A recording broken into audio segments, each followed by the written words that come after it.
In this lecture, we're going to talk about our last market structure, oligopoly. We'll cover in general what an oligopoly is, and we'll cover how oligopolists use strategic behavior, a little bit about collusion, and then in the next lecture we'll jump into game theory and the concept of the prisoner's dilemma, which often describes how oligopolists strategically interact with each other. So an oligopoly is an industry with only a handful of producers, and each producer in an oligopoly is called an oligopolist. So some examples here that you can think of would be video game consoles, the market for cell phone operating systems, credit cards. Each of these markets has only a handful of firms that dominate. So we're talking about markets where there's not one firm that has a monopoly, but there aren't many firms like in monopolistic competition. So when we're talking about markets that are oligopolies, we're interested in markets where there are a handful of firms that dominate the market. So numerically, what does that mean? Well, we can think about something called the concentration ratio. And this is kind of a simple way to calculate whether a market is likely best characterized as an oligopoly. So if we wanted to calculate the concentration ratio, we would look at the percent of the market's total output supplied by its 4 largest firms. And the higher the concentration ratio, that is, the higher the percent of the total output supplied by the 4 largest firms, the more likely it is that this market is an oligopoly. So just some concentration ratios for some industries. You can see these are all industries where you would consider these industries to be oligopolies. So you can think about web search engines where Yahoo and Google and Microsoft are the large players, soft drinks where we have Coca-Cola and Pepsi, credit cards, Visa, MasterCard, American Express. All of these are oligopolic industries. So just one quick example of calculating the concentration ratio. Let's say we have 4 firms, A, B, C, and D, and then everyone else. And the table here shows the dollar amount of sales of these companies. So if we had this information, how would we calculate the concentration ratio?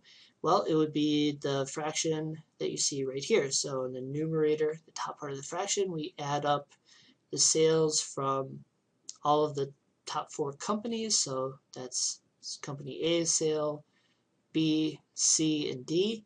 And we divide it by the total sales for all of the companies. So that's the 4 firms here on the bottom plus all other firms, which comes from here. If we do that, we get that the concentration ratio for this market is only 8.5%. So this is likely not an oligopoly market. This will probably be monopolistic competition. So how do oligopolies interact and decide how much to produce? Well, let's consider a small town called Small Town. It has 140 residents, and we're looking at cell phone service to Small Town. So here's Small Town's demand schedule. We've got, as the price for cell phones increase, Small Town residents are willing to buy fewer cell phones. And we have 2 companies which will be serving this small town, T-Mobile and Verizon. So an oligopoly with 2 firms, we call that a duopoly. So du for 2, opoly for oligopoly.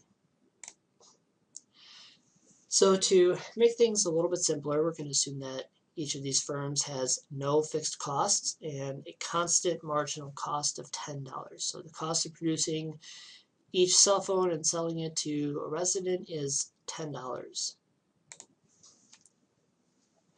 All right, so then if these were our costs, how much would my companies take in terms of revenue and costs for supplying different amounts of cell phones? Well, if I multiply price times quantity, then that gives me revenue. So you can see that 15 times 110 is 1,650.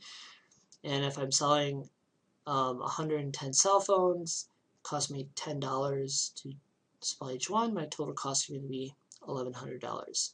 So if I take my revenues, subtract my costs, that gets me my profit. Okay, so what would be outcomes in this market under different market structures? Well, if I was in a long-run competitive equilibrium, I know that profits go to zero. So I know that if this were a perfectly competitive market, 120 cell phones would be sold for $10 each, and my profits for the firms would be zero. If this was a monopoly, then I want to look for a place which maximizes my profits. Well, that is an outcome down here. So instead of selling 120 cell phones, monopolists would sell 60 cell phones at a price of $40, make $1,800 in profits.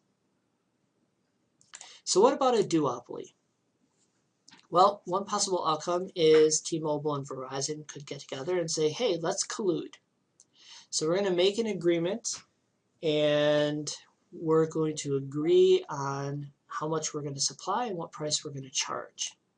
So if they did that, one thing they could agree to do could be, well, I know the monopoly one is the outcome that maximizes profits, so let's in total produce the monopoly outcome, and then we'll split everything down the middle. So we'll each make half of the monopoly outcome, and we'll each get half of the profits. So I know that the total monopoly outcome is to produce 60 phones, so each of us will produce 30. We will charge the monopoly price then, and we will each get half of the monopoly profits. And when this happens, we usually call this a cartel. So a classic example of a cartel is the oil-producing countries known as OPEC. So they act in unison, deciding how much to produce and how much to charge. So I've got my duopoly outcome with collusion. Again, each firm is producing half of the monopoly outcome, and they're earning profits of $900. So the question is this outcome likely to be sustainable? And would either or both of the companies have a reason that they might want to go back on their collusion agreement and try and produce more and earn more profits? So let's just look at one possible example. Let's say T-Mobile is considering whether it should renege on its agreement, and instead of producing 30 units, maybe T-Mobile thinks it would increase its production and produce 40. So what would happen to the market price? What would happen to T-Mobile's profits? And then from that we can figure out, is it in T-Mobile's interest to renege on this agreement? And lastly, if both firms renege on the agreement and produce 40, what's going to happen to each firm's profits? So let's walk through this. So just to remember, both firms, if they stick to an agreement, they're going to each make 30 cell phones. That's a total of 60 cell phones. That will mean that they get to charge a price of $40, and they will make $900 in profits. So let's say T-Mobile reneges, and instead of producing 30 cell phones, they produce 40. Well, that means that the total market quantity is the 30 cell phones that Verizon produces, plus the 40 cell phones that T-Mobile is now producing. So the total market quantity is 70. Well, you can see from the demand schedule here that if the market quantity is 70, then the market price to sell 70 cell phones must be 35. So now T-Mobile's profits are, it makes 40 cell phones. The price it charges for each one is $35. The cost for each cell phone is $10. That comes from a couple slides ago when the marginal cost was $10. So that means that T-Mobile has increased its profit to $1,000. If it stuck with collusion, it would have made $900. Now it's making $1,000. So T-Mobile is going to renege. Well, Verizon's going to do the same thing. They're not stupid. So if both Verizon and T-Mobile decide to produce 40 cell phones, now the market quantity is 80 cell phones. The price then is $30. and each firm's profit is 40 cell phones it produces times the price it gets to charge minus the cost. So each firm's profits are $800.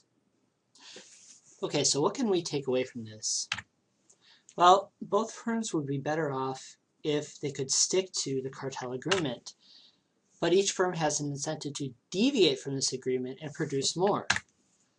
And what this means is it is difficult for oligopoly firms to form cartels and honor their agreements. So we might want to figure out what is the equilibrium in this situation.